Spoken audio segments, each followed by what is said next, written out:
This channel does not promote any violent, harmful, or illegal activities. All content provided by this channel is meant for an educational purpose only.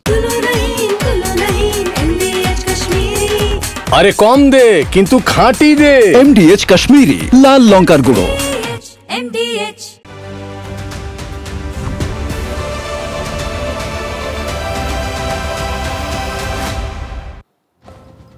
নমস্কার। আচ্ছা, দীঘায় বঙ্গোপসাগরের ঢেউ কত দূর উঠতে পারে? আমফান ইয়াসের সময় তো আমরা দেখেছি গার্ডওয়াল টপকে অনেক দূরে পৌঁছে গিয়েছে নোনা জল, কিন্তু এবার সাগর পাড়ে যে ঢেউ কিংবা যদি বলেন গর্জন শোনা গেল, সেই ঢেউ বা বক্তব্য তো বঙ্গ রাজনীতির জল বিস্তর ঘুলিয়েছে। সেই কুশীলব কে? তার নাম আর নিশ্চয়ই বলে দেওয়ার দরকার পড়ছে না, অন্তত আজ। তিনি দিলীপ ঘোষ। দিলীপ ঘোষ আসলে রাজনীতিটাই এরকম ভাবে করেন, একেবারে ছক ভাঙা রাজনীতি করেন। তবে বঙ্গ রাজনীতিতে এমন কয়েকজন রাজনীতিবিদের কথা এসে যাচ্ছে দিলীপের মতো, তারাও রাজনীতিকে অন্য মাত্রা দিয়েছিলেন। দুজনেই প্রয়াত, কিন্তু বঙ্গ রাজনীতিতে যাদের কথা বারে বারে আসে, একটু প্রথমেই যার নাম আসে তিনি সুভাষ চক্রবর্তী।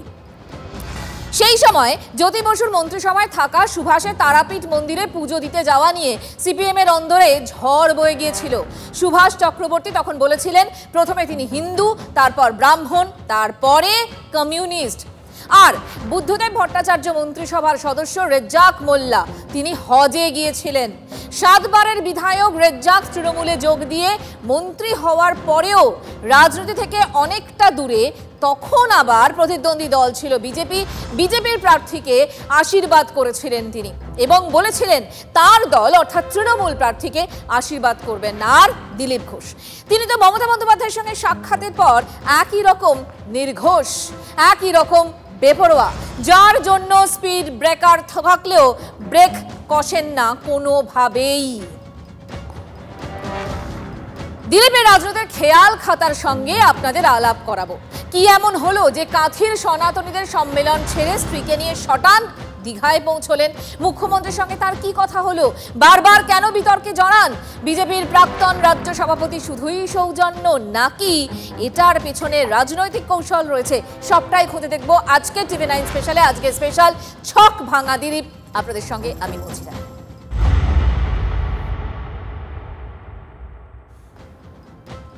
বুধবার বিকেল মেরে কেটে 15 থেকে 20 মিনিটের একটা সাক্ষাৎ, আর তাতে এই অঙ্ক জল্পনা সমস্ত কিছু একেবারে গুলিয়ে গেল।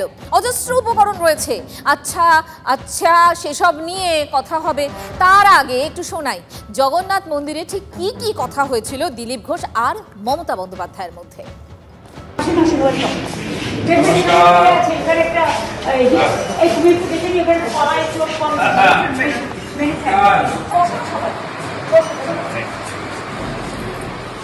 আপনি কখন এসেছেন? আর আমি ঠিকই করে বসে আছি।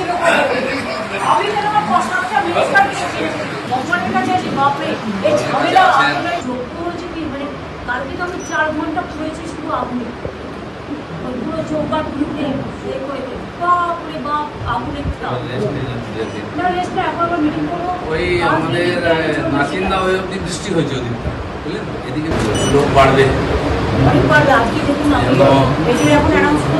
আমাদের দেশের সব মন্দিরগুলো এত ছোট হয়ে গেছে, ঢোকা যায় না। শুনলেন কতটা আন্তরিক, কতটা ঘরোয়া ছিল কথাবার্তা। মানে একজনকে অপর আমন্ত্রিতকে স্বাগত জানালেন একজন, শুভেচ্ছা বিনিময় হলো, জগন্নাথ ধামের উদ্বোধন নিয়ে কথা হলো, গরম প্রসঙ্গ আর মন্দিরের লোক সমাগমের বিষয়। এই আলাপচারিতা, গল্পগুজব রাজনীতিতে একেবারে ঢেউ তুলে দিল। তাৎপর্যপূর্ণ বিষয় হলো মুখ্যমন্ত্রীর সঙ্গে সাক্ষাতের পর প্রাক্তন সাংসদ তথা বিজেপির প্রাক্তন রাজ্য সভাপতি বুঝিয়ে দিয়েছিলেন যা প্রতিক্রিয়া আসুক না কেন তিনি কিন্তু কাউকে পরোয়া করেন না, প্রত্যেকবারের মতো। ভগবান এতদূর হেঁটে এসছেন পুরী থেকে, আমি এইটুকু এসে ওনাকে দর্শন করলাম। এটা বাড়ির কাছে এত বড় মন্দির হয়েছে, পুরী তো বারবার যাওয়া যায় না, এখানে দর্শন করলাম। উনি যদি এতদূর আসেন আশীর্বাদ দিতে, আমি এইটুকু আসবো না? যার সমালোচনা করার সে করবে। ভগবানের কাছে যাওয়ার জন্য কারো অনুমতি নিতে হবে, কে চোখ দেখাবে, দিলীপ ঘোষ পরোয়া করে না। দিলীপের কথায় পুরী জগন্নাথ দেব এগিয়ে এসেছেন বাংলায়, আর তার দর্শন পেতে তিনিও এগিয়ে গেলেন। এই যে তার এগিয়ে যাওয়া, এতে কি অন্য কোনো অগ্রগতি হতে পারে? এক পক্ষের কি সুবিধা হয়ে গেল? রাজনীতি সবসময় সম্ভাবনার শিল্প তো, আর সেই শিল্পের হালখাতা কি হয়ে গেল দীঘা থেকে? কোনো রাজনীতিক কথা বলতে আসিনি। আমার বন্ধু পাশে আছে, মন্ত্রী, সরকারের প্রতিনিধি হিসেবে অরূপদা আছে, সে আমাকে স্বাগত করেছে। আমার পুরনো বন্ধু, তার লড়াইটা বাইরে করে নেবো তার সঙ্গে। রাজ্যের বর্তমান মন্ত্রী তাকে বন্ধু বলছেন, রাজ্য বিজেপির প্রাক্তন সভাপতি প্রতিপক্ষকে বন্ধু বলে সম্বোধন করছেন। আবার সহকর্মী মানে বিরোধী দলনেতা শুভেন্দু অধিকারীর জেলাতে গিয়েও তার গন্তব্য কিন্তু কাঁথি নয়, তার গন্তব্য ছিল দীঘার জগন্নাথ মন্দির। আর সেই সাক্ষাৎ পর্ব নিয়ে সম্ভাবনা জল্পনার উত্তর নিজেই দিয়েছেন দিলীপ ডিনামাইট। যতটা না সৌজন্য প্রসঙ্গ বললেন, তার থেকেও বেশি দলীয় নেতাদের একাংশকেই কিন্তু বিঁধলেন। এখানেই থামেননি সদ্য বিবাহিত এই রাজনীতিক। জগন্নাথ মন্দিরের সৌজন্যের নজির বোঝাতে টানলেন প্রাক্তন বর্তমান প্রধানমন্ত্রীকে। আমরা সেই পার্টির সংস্কৃতি মানি যে পার্টির প্রধানমন্ত্রী অটল বিহারী বাজপেয়ী কালীঘাটে গিয়ে মমতা ব্যানার্জির মায়ের পায়ে হাত দিয়ে প্রণাম করেছিলেন। আমরা সেই সংস্কৃতির লোক। মমতা ব্যানার্জি তখন আমাদের সঙ্গে ছিলেন, আর অন্যদিকে চলে গেছেন, শত্রু হয়ে গেছেন, এটা আমি মনে করি না। আমার প্রধানমন্ত্রী নরেন্দ্র মোদী, তিনি নওয়াজ শরীফের বাড়িতে বিয়েতে নেমন্ত্রণ রক্ষা করতে গেছিলেন, কোনো প্রোটোকল মানেননি, আশীর্বাদ করেছিলেন মেয়েকে, কিন্তু তারপরে পাঠানকোট হয়েছিল, পুলওয়ামা হয়েছিল। এটা ঠিক, নওয়াজ শরীফের মেয়ের বিয়েতে আমাদের প্রধানমন্ত্রীর সারপ্রাইজ ভিজিটের পর কিন্তু প্রত্যাঘাত হয়েছিল। আবার একটা যুদ্ধ পরিস্থিতি, তার জন্য তৈরি ভারতীয় সেনাকে ফ্রি হ্যান্ড দিয়েছেন প্রধানমন্ত্রী। আর বঙ্গ বিজেপিতে কি দিলীপের ঘোষের বিরুদ্ধে মুখ খোলার জন্য ফ্রি হ্যান্ড দেওয়া হয়ে গেল? গেরুয়া শিবিরের একটার পর একটা নেতার বচন শুনলে বোঝা মুশকিল এরা কি দিলীপ ঘোষের সহকর্মী। পার্টি এন্ডোর্স করে না এটাকে। পার্টি মনে করে যখন একদিকে হিন্দুরা মার খেয়েছে মুর্শিদাবাদে, পার্টি যেভাবে হিন্দুদের মন্দির ভাঙা হয়েছে, যেভাবে হিন্দুদের বাড়িঘর জ্বালিয়ে দেওয়া হয়েছে, তারপরে ওখানে যাওয়া মানে আমার মনে হয় ওটাকে ইগনোর করা।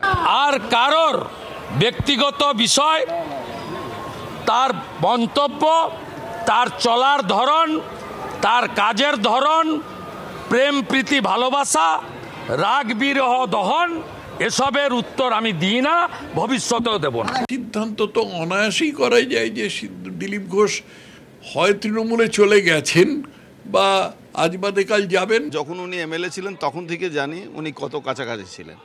দল সেটা বুঝতো না, আজকে দল দেখছে, দল বুঝবে, দল তার ব্যবস্থা নেবে। কত ববি হাকিম সঙ্গে আর কত পার্থ চ্যাটার্জির সঙ্গে, এখন নতুন কুণাল ঘোষের সঙ্গে ভালোবাসা হয়ে দিদি মমতা ব্যানার্জির কাছে চলে গেছে। বড় নেতাদের কাছে মানুষ এসে প্রশ্ন করে না, প্রশ্নটা রাস্তায় ঘাটে রকে চায়ের দোকানে আমাদের করে, এটা বোঝা উচিত ছিল। দেখুন, রাজনীতির অঙ্কের হিসেবে এখন দিলীপের জন্য তৃণমূল যে সহমর্মী হবে এ তো অস্বাভাবিক কিছু নেই। তবে দিলীপকে শাসক দলকে বিজেপির মধ্যে এভারেস্টের সমান দেখাতে চাইছে, আর বাকিরা খুব বেশি হলে আরাবল্লী বা সাতপুরা। দিলীপের গলায় সমুদ্রের থেকেও বেশি গর্জন খুঁজে পাচ্ছে শাসক দল। দিলীপ ঘোষ আফটার তপন শিকদার সব থেকে রাজ্য বিজেপি সভাপতি হিসেবে সফল এবং বিজেপি কর্মীদের কাছে গ্রহণযোগ্য। তাকে আঙুল তোলার অধিকার ওই বিজেপির মধ্যে কজনের আছে? বিজেপির কিছু নেতা তাদের একদম জ্বলে গেল, পুড়ে গেল। দিলীপবাবু একটা বিয়ে করে ওদের শুয়ে দিয়ে গেছিলেন, আবার এই প্রভুকে দর্শন করে একেবারে সমাপ্ত করে দিয়ে গেছেন। তৃণমূলের এই অবস্থান যে কথার কথা নয়, তা এই আওয়াজেই কিন্তু বোঝা যাচ্ছে। বুধবার দীঘার জগন্নাথ মন্দির থেকে বেরোনোর পর তৃণমূলের তরফে জয়ধ্বনি পেয়েছিলেন দিলীপ। আর বৃহস্পতিবার মন্দিরের সামনে মর্নিং ওয়াকে দিলীপকে দলে স্বাগত জানানো হলো শাসক দলের তরফ থেকে। এটা যদি মুদ্রার এক পিঠ হয়, তাহলে আর এক পিঠ কিন্তু অন্য কথা বলছে। দিলীপ ঘোষ দীঘা থেকে যান কোলাঘাট। দীঘা এবং কোলাঘাট দুটোই বিরোধী দলনেতার জেলা। সেখানে গিয়ে কি শুনলেন?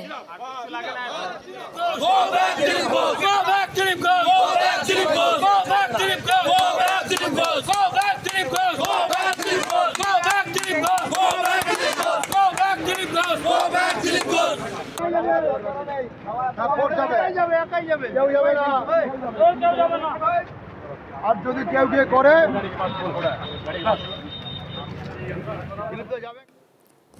সাম্প্রতিককাল বাদ দিন, কখনো দিলীপ ঘোষ এভাবে দলের ব্যারিকেডের সামনে পড়েছেন কি? যেন ক্ষোভের আগ্নেয়গিরি খুলে গেছে। দিলীপ ঘোষ দলবিরোধী বিভীষণ। অন্য কোনো দল নয়, নিজের দলেই এখন একথা শুনতে হচ্ছে দিলীপ ঘোষকে। মমতা বন্দ্যোপাধ্যায়ের সাক্ষাতের পর দিলীপ বিরোধী প্রথম স্লোগান উঠেছিল মেদিনীপুরে, আর আজ আবার সেখানেই দিলীপ ঘোষের অনুগামীদের বেধড়ক মারধর করা হয়। এমনকি দিলীপ ঘনিষ্ঠ বিজেপি জেলা সভাপতি পর্যন্ত দলের একাংশের আক্রমণের হাত থেকে বাদ পড়েনি।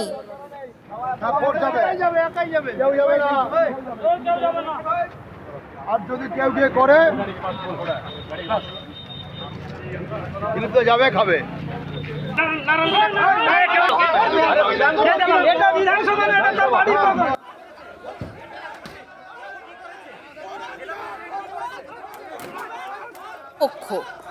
বিজেপিরই এক পক্ষ যখন দিলীপের দিকে তেড়ে যাচ্ছেন, তার অনুগামীরা মারছেন, তখন গেরুয়া শিবিরের আর এক অংশ কিন্তু বলছেন এখনই শেষ কথা বলার সময় আসেনি। সৌজন্যের মোড়কে তারা সবটা দেখতে চায়। জন মুখ্যমন্ত্রী ভালো, আমরা এটাকে আমি সাধুবাদ জানাচ্ছি। উনি একটা জগন্নাথ মন্দির করা মানে, আর সারা বিশ্ব থেকে মানুষ আসবেন আমাদের পশ্চিমবাংলায়। এখানে হচ্ছে যে অনেক টুরিস্টরা আসবেন। আপনি নিজে যাবেন? ওখানে গেলে তো, দীঘাতে গেলে তো অবশ্যই যেতে হবে। আমি ওখানে গেলে তো নিশ্চয়ই আমিও যাব। দিলীপ দা অত কাঁচা রাজনীতিবিদ না যে হয়তো বৌদি বলেছিলেন আমরা দীঘাতে এবার হানিমুনটা করি। উনি দেখলেন এক কাজে দুই কাজ হবে, মাননীয় মুখ্যমন্ত্রীও আমাকে নিমন্ত্রণ করেছে, তাহলে জগন্নাথ মন্দিরও উদ্বোধন হচ্ছে, আমাদের হানিমুনও হয়ে যাচ্ছে, এদিকে মাননীয়া তিনিও খুশি হবেন। কোনো জায়গায় গেছে সেখানে মুখ্যমন্ত্রী ছিলেন, দিলীপ দা এমএলএ ছিলেন, তিনি একজন এমপি ছিলেন এবং তিনি রাজ্যের শুধু রাজ্য সভাপতি ছিলেন না, তিনি সেন্ট্রালেরও তিনি ভাইস প্রেসিডেন্ট ছিলেন কেন্দ্রের। সেখান থেকে তিনি গেছেন, সেখানে কোনো কথা হয়েছে, তো এটা তো একটা স্বাভাবিক, এর মধ্যে তো আমি অস্বাভাবিকত্ব কিছু দেখতে পাচ্ছি। একটা কথা ঠিক, দিলীপের সঙ্গে মমতার সাক্ষাৎ আক্ষরিক অর্থেই আগুন জ্বলছে পদ্মবনে, একেবারে গৃহদাহ পরিস্থিতি। কোথাও প্রাক্তন রাজ্য সভাপতিকে গো ব্যাক স্লোগান দিচ্ছেন বিজেপি কর্মীরা, কোথাও তার অনুগামীদের খুঁজে খুঁজে মারা হচ্ছে, আর মারছেন বিজেপির কর্মীরাই। এটা যদি ক্ষোভের লাভার একটা দিক হয়, তাহলে ছক ভাঙা দিলীপ ঘোষের ইতিহাস মানে কয়েকদিন কয়েক মাস আগে কিছু বক্তব্য শোনায়, তাহলে বুঝতে পারবেন দিলীপ কেন ফায়ার ব্র্যান্ড, কোনো কিছুতেই পিছু হটেন না। সত্যের সঙ্গে আছি, সমাজের সঙ্গে আছি, যারা পিছনে লাগবে দেশের ক্ষতি করবে, সমাজের ক্ষতি করবে, আজ হোক কাল হোক ভগবান নিয়ে যাবে, নাহলে সিবিআই নিয়ে যাবে। আমার অন্যর আজ নয় কালও ছিলাম, আগামী দিনেও থাকবো। আমার সামনে এলে বুকে নয় গলায়ও পা তুলব। বেশি বাড়াবাড়ি করে সব কাপড় খুলে দেবো, দিলীপ ঘোষের পেছনে যেন লাগতে না আসে। বলবো গলায়ও পা তুলে দেবো দরকার হলে, তাহলে বুকে নয়, বুক থাকলে সামনে এসো।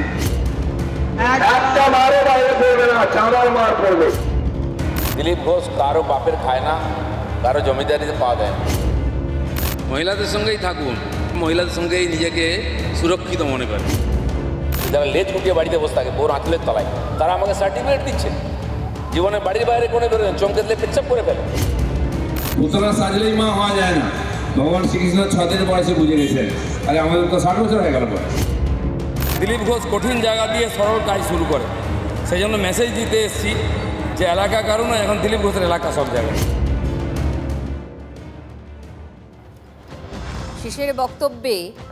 শেষের বক্তব্যে দিলীপ কি বললেন? কঠিন এলাকা দিয়ে তিনি সহজ কাজ শুরু করেন, সবটাই তাঁর এলাকা। আর এই মুহূর্তে তিনি বঙ্গ রাজনীতির সব থেকে আলোচিত চরিত্র। এবার এক নজরে তার ক্যারিয়ারের দিকে একটু নজর দিই আমরা, কিভাবে প্রচারক থেকে রাজনীতিবিদ হয়ে উঠলেন দিলীপ ঘোষ। বিগ ওয়ালে একটু দেখাই, পিসিআরকে বলবো প্লে করতে। দেখুন, লেখাপড়ার পাঠ চুকিয়ে গোপীবল্লভপুরে বাড়ি ছাড়েন দিলীপ ঘোষ। তারপর লক্ষ্য ছিল রাষ্ট্রীয় স্বয়ংসেবক সংঘের হয়ে কাজ করা এবং দীর্ঘ সময় কাটিয়েছেন আন্দামান নিকোবর দ্বীপপুঞ্জে এবং সুনামির পর আন্দামানে সংঘের তরফে ত্রাণ প্রকল্পের নেতৃত্বে ছিলেন দিলীপ ঘোষ। আরএসএস এর প্রচারক হিসেবে বাংলার বিভিন্ন জেলায় কাজ করেছেন দিলীপ ঘোষ। আরএসএস এর হয়ে দিকে দিকে অ্যাসাইনমেন্ট সংগঠনের কাজ করার সেই লোকটাই আচমকা চলে এলেন বঙ্গ রাজনীতিতে এবং মমতা সাক্ষাতের পর যেন আচমকা দলেই বিরোধী পক্ষ হয়ে গেলেন। যারা 21 সালে এসছে, 20 সালে বিজেপিতে এসছে না, তারা বিজেপি বুঝতে পারবে না।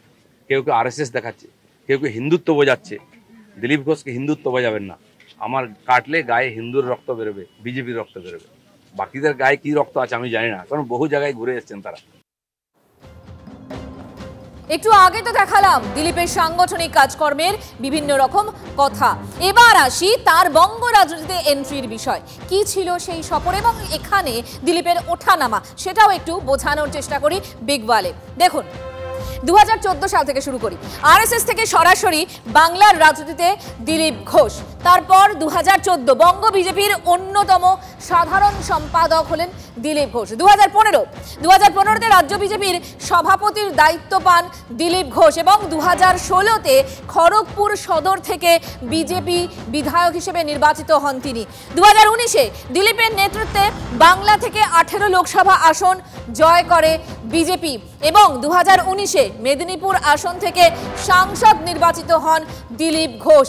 2021 সালের মে মাস দিলীপের সভাপতিত্বে 77 বিধানসভা আসনে জয় পায় বিজেপি।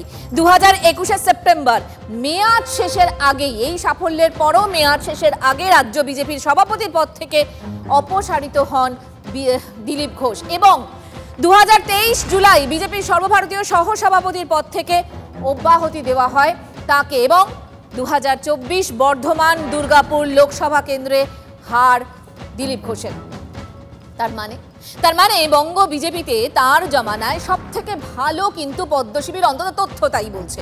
আর তিনি এবার প্রশ্ন করছেন দলের একাংশকে, জবাবদিহি চাইছেন। কেন দলের এই পরিস্থিতি? আমি দোকান সাজিয়ে দিয়েছিলাম 77টা এমএলএ দিয়ে। 1 ডজন এমএলএ আজকে নাই কেন? এমপি কোথায় গেল? জেলা পরিষদ সমিতির প্রধান চলে যাচ্ছে কেন? জবাব কে দেবে? 21-এর পর থেকে বিজেপির নামছে। 19 সালে বিজেপি 41% ভোট আর 121টা বিধানসভায় আমরা লিড নিয়েছিলাম। 5 বছর পরে 24 সালের ইলেকশনে সেই ভোট 39% নেমেছে আর 91টা বিধানসভায় আমরা লিড পেয়েছি। পার্টি এগোচ্ছে না পিছোচ্ছে? আমরা হার জিততে ভুলে গেছি 21 সালের পরে। প্রশ্ন করুন, পাবলিক প্রশ্ন করছে। দিলীপ ঘোষের এটাই প্রশ্ন আছে। দিলীপের এই প্রশ্নের কি জবাব দেয় বঙ্গ বিজেপি তা তো পরের কথা, কিন্তু এটা স্পষ্ট দিলীপ জামানায় বিজেপি উঠে দাঁড়ায়, প্রাসঙ্গিক হয়ে ওঠে, আবার তিনি সভাপতি পদ চলে যাওয়ার পর ধীরে ধীরে অপ্রাসঙ্গিক হতে থাকেন। গোপীবল্লভপুরের নাড়ু এবার কি করবেন? তার কি রাজনৈতিক ভবিষ্যৎ? তার ফুল বদল নিয়ে আলোচনার শেষ নেই। এই আবহে দেখে নি গত বিধানসভা ভোটের পর কোন কোন বিজেপি বিধায়ক ফুল বদলে তৃণমূলে যোগ দিলেন। একটুখানি দেখাই ফুল বদল কারা কারা করেছিলেন। দেখুন, মুকুল রায় কৃষ্ণনগর উত্তর, মানে বিজেপি বিধায়ক তৃণমূলে যখন, তন্ময় ঘোষ বিষ্ণুপুর থেকে, আর কৃষ্ণ কল্যাণী রায়গঞ্জ, রানাঘাট দক্ষিণ থেকে মুকুটমণি অধিকারী, আর সুমন কাঞ্জিলাল আলিপুর দুয়ার থেকে এবং কতুলপুর থেকে হরকালী প্রতিহার, আর হলদিয়া সবশেষে হচ্ছে হলদিয়া তাপসী মণ্ডলের ফুল বদল। একে দলবদলের ধাক্কা, তার উপর উপনির্বাচনে পরপর হার। এর জেরে 77 থেকে কমতে কমতে বিজেপির বিধায়ক সংখ্যা একেবারে নেমে এসেছে 66-67-তে। এই আবহে আরও ভাঙন চর্চা। এই নিয়ে আমরা কথা বলেছিলাম রাজনৈতিক বিশ্লেষকদের সঙ্গে। তাদের কি বিশ্লেষণ একটু শুনি। বিজেপি হিন্দু স্বার্থটাকেই সামনে নিয়ে আসে, সেটা আনতে গেলে দিলীপ ঘোষ যেরম ভাবে হিন্দু স্বার্থে ঘা দিচ্ছে, যেটা মনে করছে বিজেপির লোকেরা, একই রকম ভাবে নরেন্দ্র মোদী ইউনুসের সঙ্গে বসে হিন্দু স্বার্থে গা দিয়েছেন কূটনৈতিক সম্পর্ক রাখতে গিয়ে। আপনি যদি ধর্মটাকে সামনে নিয়ে আসেন, এই যে জগন্নাথ পার্ক তৈরি হয়েছে, এই জগন্নাথ পার্ক ঘিরে যে কন্ট্রোভার্সিটা তৈরি হচ্ছে, আপনি কোনোদিন জগন্নাথ ধাম মন্দির নিয়ে উড়িষ্যাতে এতগুলো রাজনৈতিক দল এসেছে, 5টা টার্ম নবীন পট্টনায়ক থেকেছেন, কে তার সঙ্গে দেখা করেছে কখনো শুনেছেন? দেখুন, নাম না করে যেভাবে নব্য মানে 2020 থেকে 21-এ যারা বিজেপিতে এসেছেন তাদের এদিকে একটার পর একটা বান ছুড়েছেন দিলীপ, তাতে কি বিভাজন আরো বাড়বে? মমতার সঙ্গে এক ফ্রেমে বিজেপির প্রাক্তন রাজ্য সভাপতি, এতে কর্মীদের মনোবলে ধাক্কা কি আদৌ খাবে? কি ব্যাখ্যা রাজনৈতিক বিশ্লেষকদের? তবে এটা ঠিক যে এই মুহূর্তে দাঁড়িয়ে এই দীঘার জল কোন দিকে গড়ায়, অবশ্যই সেদিকে আমাদের নজর থাকবে। তবে যাওয়ার আগে অবশ্যই রাজনৈতিক বিশ্লেষকদের বিশ্লেষণ শুনুন, সঙ্গে থাকবেন। সেখানে ধর্মীয় অ্যাঙ্গেলের থেকে বড় রাজনৈতিক অ্যাঙ্গেলটা হয়ে ওঠে এবং সেটা কিন্তু কোথাও গিয়ে দাঁড়িয়ে দলের কাছে অস্বস্তির কারণ হয়ে দাঁড়ায় এবং সেটা কোথাও গিয়ে দাঁড়িয়ে ওই কর্মীগুলোরও মনোবল ভাঙে। সুতরাং আমার মনে হয় এই জিনিসটার যেদিকে নিয়ে গেছেন উনি, সেই জিনিসটা কোথাও গিয়ে দলের মানসিকতা বা দলের মানবিকতাকে আঘাত করে এবং দলের যে নিচু স্তরের কর্মী আছে তাদের কাছে খুব একটা ভালো বার্তা পৌঁছে দেয় না।